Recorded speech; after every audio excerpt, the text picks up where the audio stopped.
All right, so let's talk about the Module 1, Lesson 8 problem set. Lesson 8 is all about developing these equations in the form of y equals kx that represent an entire relationship, right? We can make numerical equations that represent part of relationships. Let me adjust this a little bit.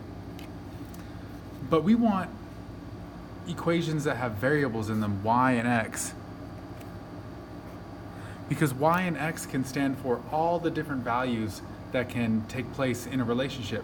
The only thing that we really need to set as a constant in the equation, a constant meaning sort of like the opposite of a variable, something that doesn't change, is the constant of proportionality. This is the one thing that we change.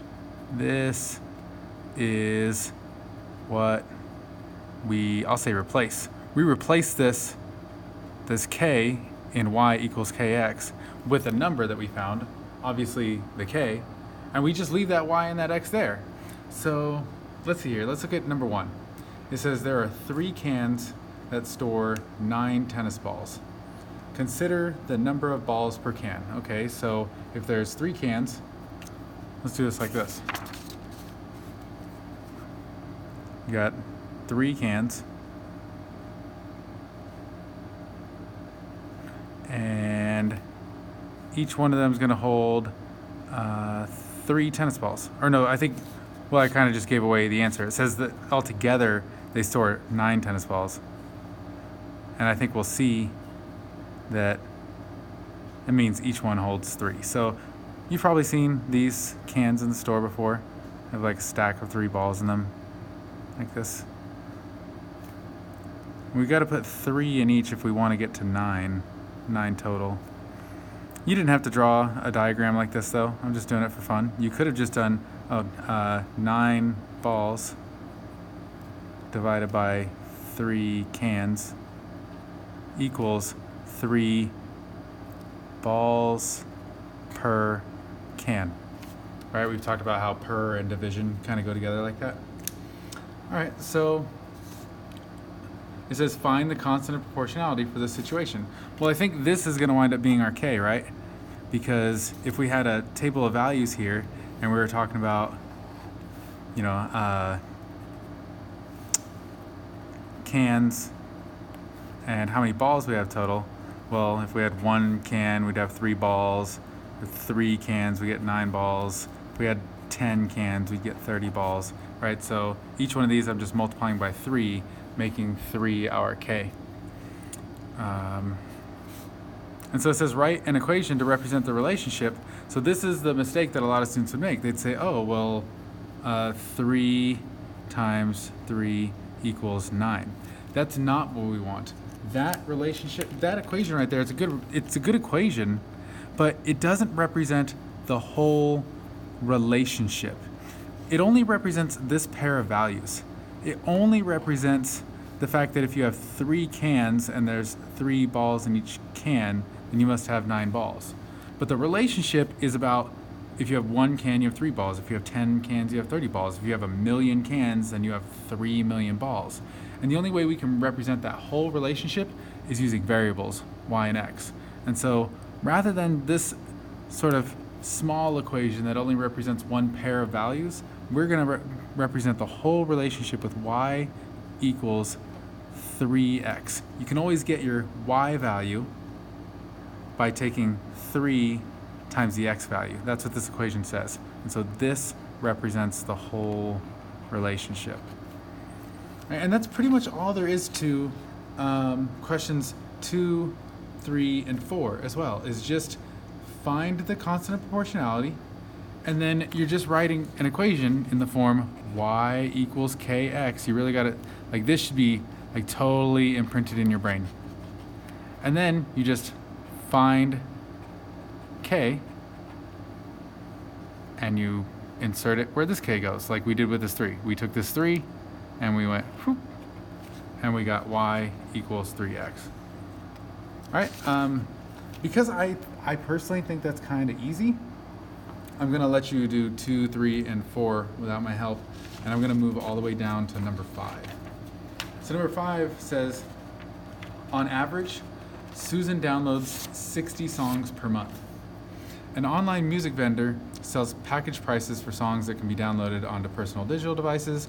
The graph below shows the package prices for the most popular promotions. Susan wants to know if she should buy her music from this company or pay a flat fee of $58 per month offered by another company.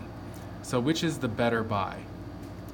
So find the constant of proportionality for this situation. So what this graph is saying is that using this online music vendor that the question's talking about, these are the prices. The X values represent how many songs you might download, and the Y values represent the price of that many songs. So this is kind of hard to see. I'm sure you can see it better in your book than on the screen, but if you bought 0 songs, it would cost $0. That's what 0,0 here is saying. This one says 5, 4.5. So I guess what that's saying is that if you bought 5 songs, it would cost $4.50. And here, this one's saying 20, 18. And so that means that if you bought 20 songs, it would cost you $18. And so we can find the constant of proportionality for this situation. Well, first of all, we can see it's proportional because it's a straight line through the origin. This isn't going to be perfectly straight, but I actually did that kind of good. All right, so we know it's proportional. So we can take any of these pairs of values and just divide them like we would in a table to find our K. So remember, this is Y, the dollars. This is X. We do Y divided by X to get our K. And so I'm going to use these values, these numbers, the 18 and the 20. I could have used the 4.5 and the 5 or the 36 and the 40, but I'm going to do 18 divided by 20. I'm choosing that one because that one's easy. I can do it in my head. I know that 18 divided by 2 is 9, but since I'm dividing by 20, not 2, I just move that decimal place back one. So it's a 9, but instead of the decimal being here in the back, it's going to be in the front. It's 0.9, or otherwise known as 0.90 of a dollar, or 90 cents. 90 cents per song.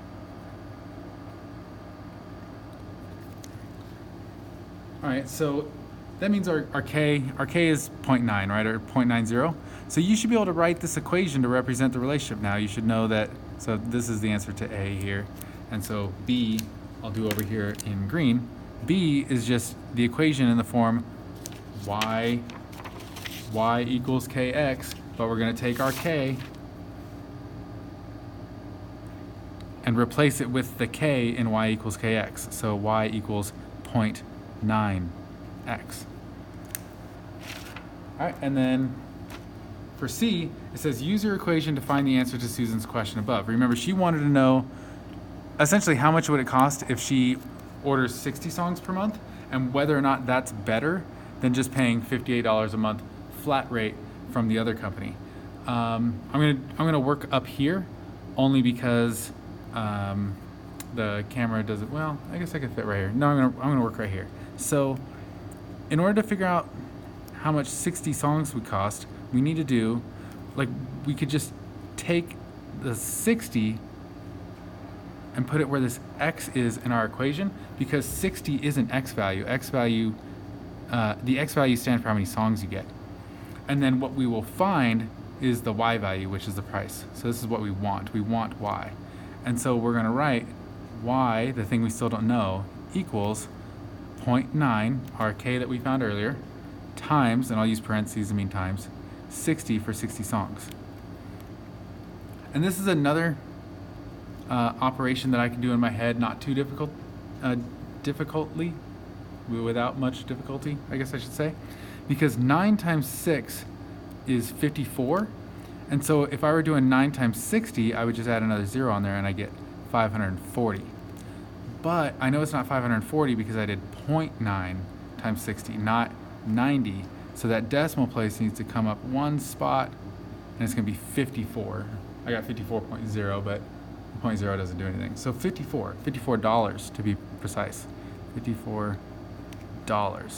So that's cheaper than the $58 that the other company was offering. So she should go with this company, save $4 a month, and you should write a conclusion that basically says that. All right, and then I think this one's essentially the same. Maybe I'll walk you through it a little bit, but not completely finish it. I don't know. Let's see. It says Allison's middle school team has designed T-shirts containing their team name and color. Allison and her friend Nicole have volunteered to call local stores to get an estimate on the total cost of purchasing the T-shirts. Print-O-Rama charges a setup fee as well as a fixed amount for each shirt ordered. The total cost is shown below for the given number of shirts. Value Tees and More charges $8 per shirt. Which company should they use? All right, so does either pricing model represent a proportional relationship between the quantity of T-shirts and the total? Well, so they give us information about Print-O-Rama over here in the table, and they give us information about Value Tees over here in the graph. And just by the fact that they said that Print-O-Rama charges a setup fee, that's one of those things we talked about that always turns out non-proportional, right? I called it an initial startup fee, one-time fee, or whatever when we were talking about it that day. And so I know that this isn't going to turn out proportional. I know that if I were to make a y divided by x column here, or I guess c divided by s, because they're using c and s instead of y and x, but whatever, it doesn't really matter, they're just letters. I bet if I do 375 divided by 50, 375 divided by 50. Okay, so I get 7.5, so in other words, $7.50, but I'll just put the 7.5 there. I know that's not the same as 95 divided by 10, right? That one's fairly easy. You should know that when you divide a number by 10, you just move the decimal one spot. That's 9.5. So this is one of those situations where it's going to get cheaper as the more you buy, because you're like balancing out that initial startup fee. So to be honest, I'm not really sure how we could determine what 25 shirts cost. I'm sure there's a way, I just have to think about it for a minute. Well, I guess we could figure out what that startup fee was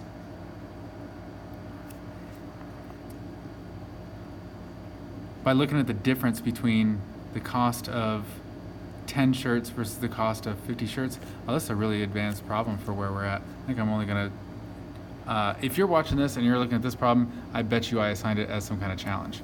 So, does either pricing model represent a proportional relationship between the quantity of T-shirts and the total cost? Yes.